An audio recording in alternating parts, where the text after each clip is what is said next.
नमस्कार मित्रों, आप सबका मेरे इस चैनल सापेक्ष पे स्वागत है। सभी राष्ट्रवादी बंधुओं को धर्मेंद्र मन्नू की राम राम।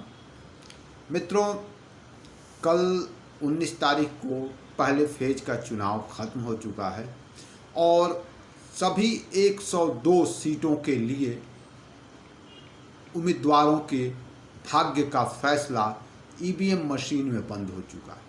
जी हाँ मित्रों, बड़ा अजीबोगरीब कल का इलेक्शन रहा। अजीबोगरीब बहुत ज़्यादा नहीं, लेकिन वोट परसेंटेज के मामले में बड़ा अजीबोगरीब रहा।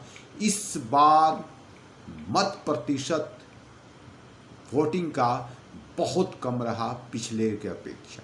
जी हाँ मित्रों, कहीं भी वोटिंग का परसेंटेज बढ़ा नहीं है, घटा ही है। अब इसके कई मतलब कि निकाले जा रहे हैं, तुक भिड़ाए जा रहे हैं, क्या कारण है इसका और इसके परिणाम क्या क्या होंगे। कई परिणाम कयास लगाए जा रहे हैं कि क्या होगा, इसका क्या क्या मायने हो सकते हैं। कुछ लोगों का कहना है कि बिल्कुल मोदी के लिए और बीजेपी के लिए बहुत ही नुकसानदायक है यह वोट परसेंटेज का कम होना, और कोई कह रहा है कि नहीं, ऐसा नहीं। जितने भी विरोधी हैं वो कल शाम से ही टीवी पे इसी बात को इस्टेब्लिश करने में लगे हुए हैं कि ये मत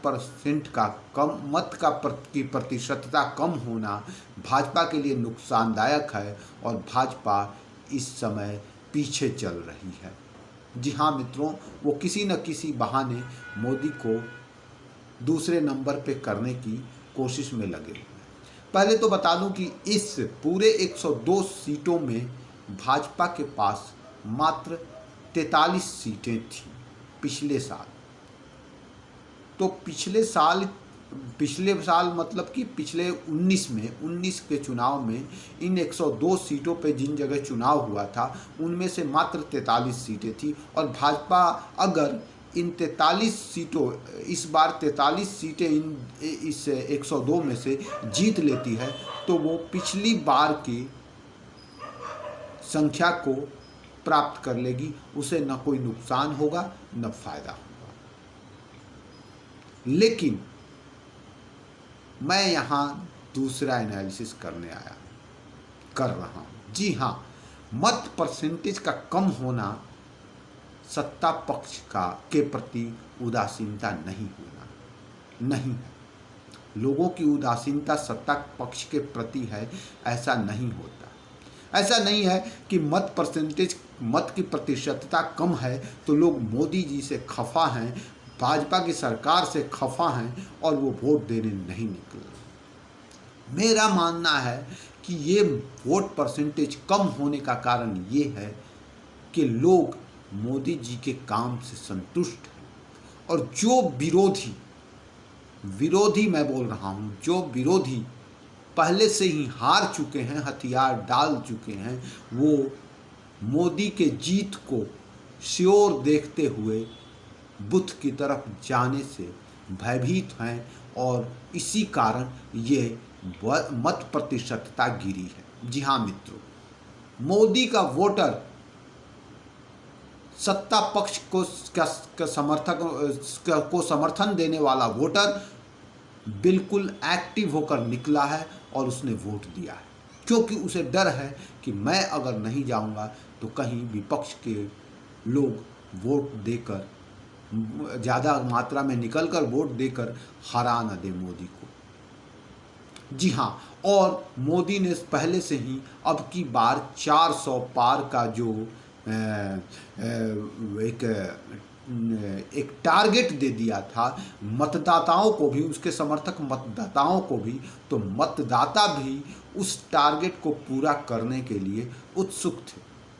तो इसलिए मेरा ये मानना है कि यहाँ मत प्रतिशतता कम होना कहीं न कहीं विपक्ष के बिखराव और कोई फाइट न देना ही ये सबसे बड़ा कारण है, और विरोधी मत बिल्कुल मायूस होकर मोदी को के समर्थन में तो वो वोट दे नहीं सकता था, इसलिए वो इस निराशा भरे माहौल में वो बूथ की तरफ गया ही नहीं वोट देने, और वोट की प्रतिशतता कम रही। वोट की प्रतिशतता हमेशा सत्ता पक्ष के विपरीत ही नहीं जाती, कम होना हमेशा सत्ता पक्ष के विपरीत ही नहीं जाती, हमेशा सत्ता पक्ष के समर्थन में ही नहीं जाती, दोनों मायने हो सकते हैं। और मेरे हिसाब से भाजपा के प्रति कोई एंटी इनकम्बेंसी न होना और जो विपक्षी मतदाता है वो भी कहीं ना कहीं भाजपा से उसका संतुष्ट होना और उसके प्रति कोई बहुत ज़्यादा गुस्सा नाराज़गी का न होना भी विपक्षी मतदाताओं के घर से न निकलने का एक कारण हो सकता है। ये दूसरा कारण मैंने बताया। एक तो वहाँ मायूसी का माहौल है और दूसरा मोदी के प्रति ज़बरदस्त गुस्सा का नहीं होना भी उन्हें कहीं ना कहीं उन्हें लगता है कि नहीं यार, मोदी है तो ठीक ही है। इन लोगों का, हम जिसका समर्थन कर रहे हैं, हम जिसके वोटर हैं, हम जिसको पसंद करते हैं, ठीक है हम उसके समर्थक हैं, लेकिन अभी मोदी का रहना ज़रूरी है, अभी बीजेपी का रहना ज़रूरी है।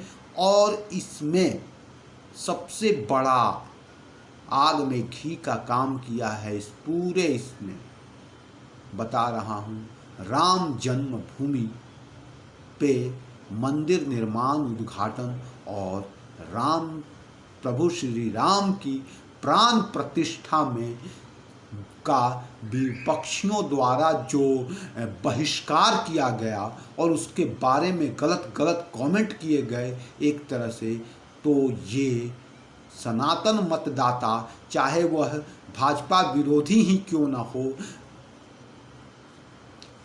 मोदी विरोधी ही क्यों ना हो, वो इस बार विपक्ष को वोट देने के मूड में न था।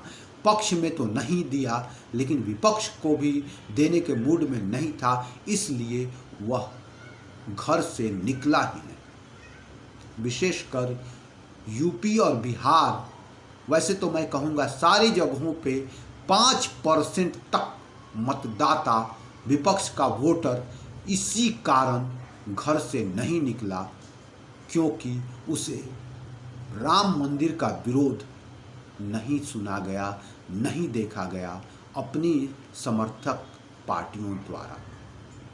जी हाँ मित्रों, और यही कारण है कि इस बार वोट परसेंटेज कम हुआ।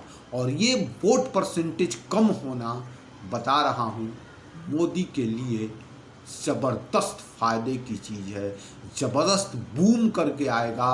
और जब इस 102 सीटों के रिजल्ट आएंगे तो आप देख लेना, यहाँ 43 से सीधे, मैं बता रहा हूँ, 43 सीटें जो पिछले इलेक्शन में भाजपा के पास थी, ये सीधे 63 और 73 तक पहुँच जाएंगी। जी हाँ, 20 से 30 सीटों का इस पहले फेज में भाजपा को फायदा होने वाला है। और इसमें सबसे बड़ा हाथ होगा तमिलनाडु का। मैं बता रहा हूँ आपको, तमिलनाडु इसमें सबसे ज़बरदस्त फ़ायदा देने वाला है। बाकी जगहों पे तो कमोबेश जितनी सीटें थी उतनी आएंगी और कुछ बढ़ेंगी, लेकिन तमिलनाडु भी इसमें काफ़ी अच्छी भूमिका अदा करेगा। लेकिन मेरा मानना है कि कम से कम इस फेज में, पहले फेज में भाजपा की 63 से 73 सीटें भाजपा को आने वाली है, पूरे जहाँ जहाँ चुनाव हुए। बिहार की चारों सीटें भाजपा जीत रही है, यूपी की 8 सीटें भी भाजपा जीत रही है। जी हाँ मित्रों, तो देखिए क्या होता है। महाराष्ट्र की जितनी सीटें हैं, 4 या 5 है, सब पर भाजपा जीत की स्थिति में, मतलब कि कंफर्म जीत की एडवांटेज में है। तो भाजपा पूरी तरह से 70 से ज़्यादा हो जाए तो हो सकता है, कम नहीं होने वाली है। भाजपा पहले फेज में ज़बरदस्त बढ़त बनाए हुए है और दूसरे फेज की तैयारी चल रही है। अब देखिए दूसरे फेज में क्या होता है, लेकिन पहला फेज भाजपा को 400 पार ले जाने के लिए पूरी तरह से मन बना चुका है। तो आज के वीडियो में इतना ही मित्रों। प्लीज़ मेरे इस चैनल को सब्सक्राइब कीजिए और मेरे वीडियो को देखिए, लाइक कीजिए और अच्छा लगे तो शेयर कीजिए, कमेंट कीजिए। मैं आप सबके प्रश्नों का जवाब भी दूंगा और तब तक के लिए नमस्कार। अब की बार 400 पार पहले फेज में ने अपना काम कर दिया है और 400 पार मतलब कि होगा, ऐसा लग रहा है। जय श्री राम।